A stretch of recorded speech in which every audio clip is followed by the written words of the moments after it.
माझा मितवा भाग 9. नमस्कार मित्र आणि मैत्रिणींनो, तुमचे स्वागत आहे VR व्हॉइसमध्ये. तुम्ही जर आमच्या चॅनलवर नवीन असाल तर चॅनलला सबस्क्राईब करा आणि बेल आयकॉन प्रेस करा. फायनल टीम सिलेक्शनच्या मीटिंगचं वातावरण बरंच टेन्स होतं. सगळे सिनियर्स सवयीप्रमाणे रिलॅक्स होते, पण ज्युनियरची चलबिचल लक्षात येण्याजोगी होती. एक सेक्शन अनाऊन्स होत होता.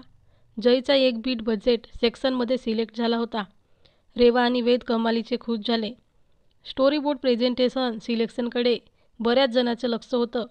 रेवाला तिच्या सिलेक्शनपेक्षा ऋतूचं रिजेक्शन महत्त्वाचं होतं आणि त्यातच अनाऊन्समेंट झाली. प्रेझेंटेशन एका सिनियरचं सिलेक्ट झालं होतं. ऋतूचा चेहरा पडला. तिला वेदसोबत हा पहिला प्रोजेक्ट करायचाच होता. टाळ्या थांबल्यावर इन्चार्ज म्हणाला, wait, there will be one more member in this project. We come across one presentation which was really nice, fresh, crispy. But yes, there is lack of experience. But for 3 important bits, we are including Miss Rutuja Mohite. स्वतःशी नाराज असलेली ऋतू स्वतःचं नाव ऐकताच दचकली. तिच्यासाठी वाजणाऱ्या टाळ्या पाहून तिला आतून खूप भरून येत होतं. तिने वेदकडे बघितलं. हाताने स्माईलचा इशारा देत त्यानेही टाळ्या वाजवल्या. 2 लोक मात्र मनापासून दुखी झाली होती. ते म्हणजे रेवा आणि जय. आरुषने इन्चार्जला पटवलं असेल, हिला घ्यायचा नक्कीच, असा खचकट टोमणा तिने मारला. वेदने तिच्या ह्या कमेंटवर नाराजी दर्शवली, पण तोंड वेंगाळत ती निघून गेली. सिलेक्ट झालेल्या टीमच्या आनंदातच आलेला दिवस संपला.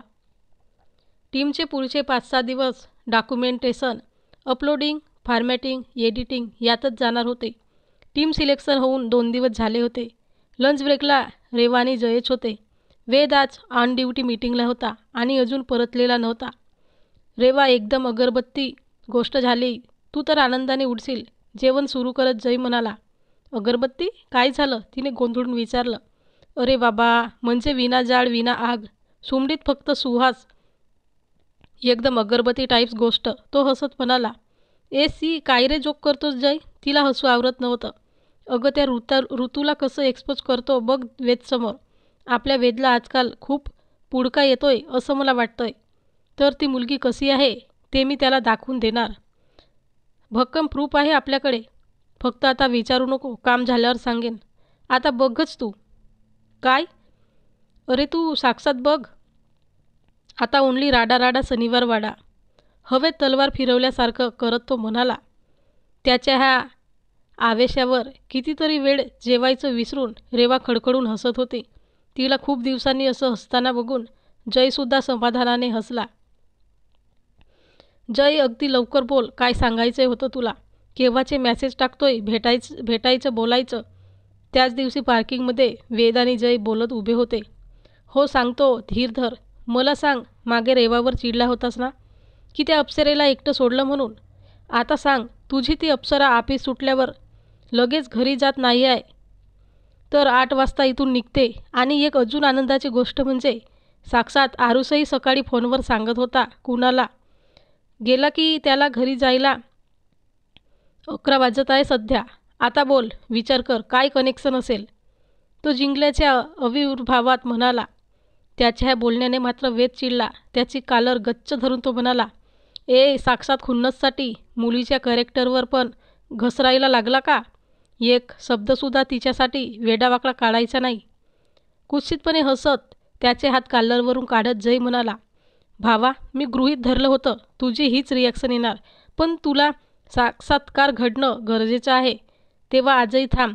आरुष अजूनही आहे वर. ती बघ तिची प्लेजर. आता 8 वाजता बघ बरोबर बाहेर पडेल. ओके, भेटू उद्या तीर्थप्रसादाला वेळेवर. डोळे उघडले तर. वेदला गोंधळात टाकून तो निघून गेला. जय आपल्याशी असं खोटं बोलणं शक्य नाही म्हणून तो विचारात पडला. इतक्या मोठ्या बिझनेस सेंटरमध्ये तिला शोधणंही शक्य नव्हतं. तो समोरच्या टपरीजवळ गाडीवर बसून राहिला. वेळ अगदी धीम्या गतीने सरकत आहे असं त्याला राहून वाटत होतं. तिला फोन करावा का, मॅसेज करावा का, मनात आलेले कितीतरी विचार तो उडवून लावत होता.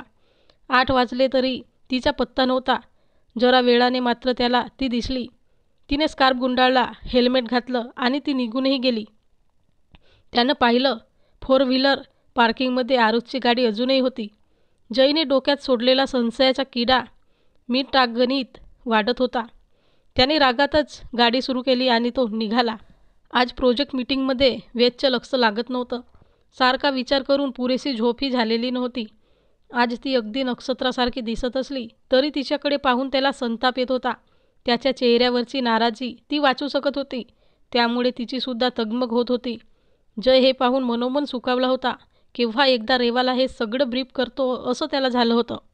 प्रोजेक्टच्या पहिल्या फेजसाठी 2 दिवस ऑनसाईट जावं लागणार होतं. त्यासाठी मीटिंगनंतर लगेच प्लॅनिंग इन्चार्जकडे डेटा अपडेशन करायचं होतं. ऋतुजा डेटा अपडेट करत असताना वेद तिथे पोहोचला. समोर बसलेल्या इन्चार्ज सायलीला तो म्हणाला, सायली क्रिएटिव्ह टीममधून एक कुणीही असलं तरी चालेल ना? मला नाही जायचंय, म्हणजे तशी गरज नाही आहे. शेजारी सिस्टमसमोर असलेल्या ऋतू मात्र हवालदिल झाली होती. तिने जरा नजर वर करून त्याच्याकडे पाहिलं. त्याच्या चेहऱ्यावर सगळा संताप एकवटला होता. एक शब्दही न बोलता काही दिवसांपासून चालू असलेलं हे आंबटगोड शीतयुद्ध आज अगदी तिखट झालं होतं. कुठल्या तरी कारणाने हा भयंकर चिडला आहे हे मात्र तिने ओळखलं.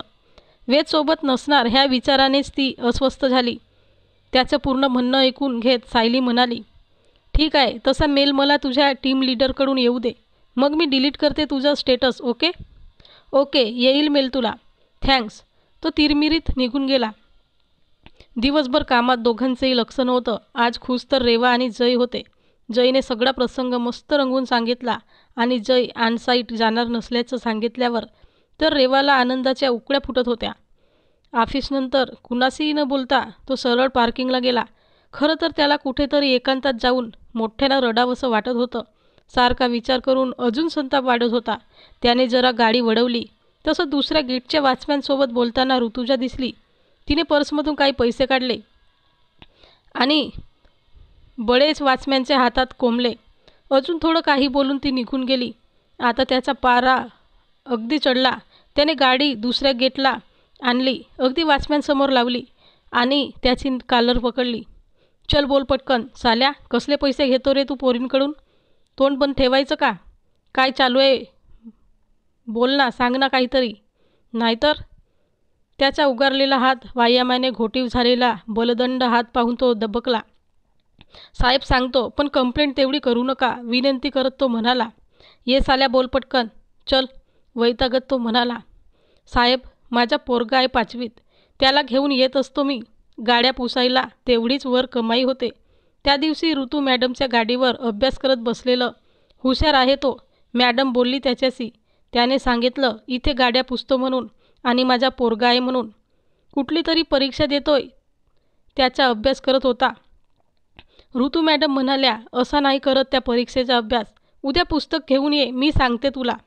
इथंच आपलं पहिल्या मजल्यावरच्या मागल्या बाकड्यावर 2-3 दिवस अभ्यास घेतला त्याचा. आज त्याचा वाढदिवस म्हणून त्याला नव्या ड्रेससाठी पैसे दिले. परीक्षेला नवा ड्रेस घालून जा म्हणून. मी नाही हो मागितले साहेब. माझी कंप्लेंट करू नका. केसांमधून हात फिरवत गालात हसत त्याने वॅलेटमधून काही पैसे काढून त्याच्या हातात देत म्हणाला, माझ्याकडून सुद्धा ड्रेस घे त्याला.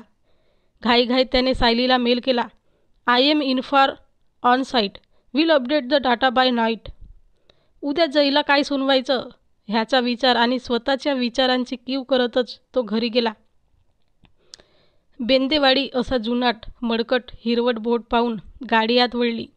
नजर जाईल तिथपर्यंत हिरवळ, लहान मोठ्या टेकड्या, छोटे मोठे झरे, अंगाला झोंबेल आणि ज्याचा वासत पावसाळी आहे असा ओलेता वारा. ऋतूला तर हे सगळं किती डोळ्यात साठवू असं झालं. वेद येणार नाही म्हणून नाराजीने ती कंपनीपासून गाडीत बसली. पण कशातच रस वाटत नव्हता. गाडी निघणार तसं कुणाचा तरी फोन वाजला आणि त्याने ड्रायव्हरला गाडी थांबवायला सांगितली. अगदी धावतच येऊन तो गाडीत बसला. त्याने डोळ्यांनीच जणू तिला गच्च मिठी मारली. तिलाही त्याची कॉलर घट्ट पकडून विचारावंसं वाटलं, का त्रास देतो रे? ती फक्त हसली, कारण बोलणार तर कुणीच नव्हतं. प्रत्यक्ष कामाला सुरुवात झाली तेव्हा मात्र ऑफिसमध्ये बसून प्रेझेंटेशन बनवणं आणि ते प्रॅक्टिकल इम्प्लिमेंट करणं किती अवघड आहे हे पहिल्या 2-3 तासातच टीममधल्या ज्युनियर्सला कळून आलं. वेदच्या स्क्रिप्टमधल्या शेवटच्या काही ओळींचा ॲक्च्युअल स्टोरी बोर्ड बनवायची वेळ आली. लोकल गाईडने त्यांना ठरवल्याप्रमाणे धबधब्याकडे आणलं. पार उंचावरून कोसळणारं शुभ्र फेसाळ पाणी, त्या पाण्याच्या पडद्यामागे असलेला मोठा बोगदा आणि वातावरण व्यापणारा कोसळत्या पाण्याचा आवाज, पाण्याचा थंडगार स्पर्श आणि आज अगदी सरप्राईज गिफ्टसारखा समोर आलेला वेद. तिला हे सगळं स्वप्नवत वाटत होतं. तर ह्या वातावरणाची भूल पडून किती टोकाचा विचार करतो आपण हिच्या बाबतीत. हे असं का होतं? ह्या गर्तेत सापडला तो. हळूहळू हरवत चाललेले होते, थोडे त्या वातावरणात, थोडे एकमेकांच्या विचारात. वेदच्या स्क्रिप्टसाठी अपेक्षित असलेला परिणाम साधला जात नव्हता. धबधबाच्या मागच्या बोगद्याच्या एका बाजूला असलेल्या दगडावर उभं राहून एकमेकांच्या डोक्याला डोकं टेकवून उभं राहायचा होतं. त्यानंतर ते दोघं ब्लर होतील आणि पाण्याचा एक झिरमिळीत पडदा प्रॉमिनंट होईल. प्रोडक्शनमधले जे दोन हा सीन करायला गेले त्यांची उंची जुळत नव्हती. वेगवेगळे अँगल, जागा बदलवून पाहिलं पण हवं ते मिळत नव्हतं. जेवायची वेळही झाली होती. वैतागून हे सगळं पुन्हा ब्रेकनंतर करूया म्हणून ते रिसॉर्टकडे निघाले. आपल्याला पाहिजे ते का मिळत नाही म्हणून ऋतू एकटीच बाजूने त्या बोगद्याकडे निघाली. सूजची लेस व्यवस्थित करत असलेल्या वेदला ती तिकडे जाताना दिसली. तो न राहावून ओरडला, ऋतूच्या मागे फिर, निसरडी जागा आहे, नंतर बघू काय ते, चल. सगळे गेलेत पुढे, तू जा, मला प्रॉपर अँगल हवाय. तो नेमका कुठे मिळेल हे समजत नाही, तोपर्यंत मी येणार नाही. बोगद्याच्या मध्यभागी पोहोचल्यावर ओरडून ती म्हणाली. डोक्याला हात मारत तो तिच्या मागे गेला. ती एवढी स्क्रिप्टमध्ये गुंतली होती की तो मागे उभा आहे हेही तिला कळलं नाही. ती स्वतःशीच काही आखाडे मांडत बोलत होती आणि मागे वळून एकदम त्यालाच धडकली. त्याने तिला खांद्याला धरून सांभाळलं आणि सरळ उभं केलं न म्हणाला, निघूया. तो आताही अगदी समोर होता. त्याच्या केसांवर उडालेले बारीक बारीक पाण्याचे तुषार, हलक्याशा स्माईलला उगाच गार्निश करत पडलेल्या खड्या. आता मात्र ती सावरू शकली नाही. यानिमिषपणे त्याच्या त्या खड्यांत सावकाश हरवत गेली. तिच्या डोळ्यात बघत तो म्हणाला, निघायचं का? काय प्रॉब्लेम आहे? डिम्पल, काय प्रॉब्लेम आहे म्हटलीस? तो अविश्वासाने जरा हसून म्हणाला, डिम्पल? त्याच्या डोळ्यात आरपार बघत ती म्हणाली. तिने अजूनही त्याच्या चेहऱ्यावर नजर हटवली नव्हती. त्याने बोटाने त्याच्या गालांवरच्या खडीकडे इशारा करत हळूच विचारलं, डिम्पल? अजूनही त्याच गुंतीत तिने होकारार्थी मान डोलावली. आता ह्या क्षणी त्याला ओरडून सांगावंसं वाटत होतं. हो, तुझे हे डिम्पल माझा प्रॉब्लेम आहे. They are illegal. त्यांचा कॉपीराईट मीच घेणार. पण सणभरच आणि एकदम भानावर आली. हृदयाची धडधड समोर ऐकू येईल एवढी वाढली होती. ती चाचरत म्हणाली, I mean Dimple Kapadia. Yes, तिचा एक सीन आहे असा धबधब्याजवळचा, तो आठवते मी. असं म्हणायचं होतं मला. तिची झालेली ही गोड फजिती पाहून त्याला अजूनच हसू आलं. तो किंचित पुढे आला.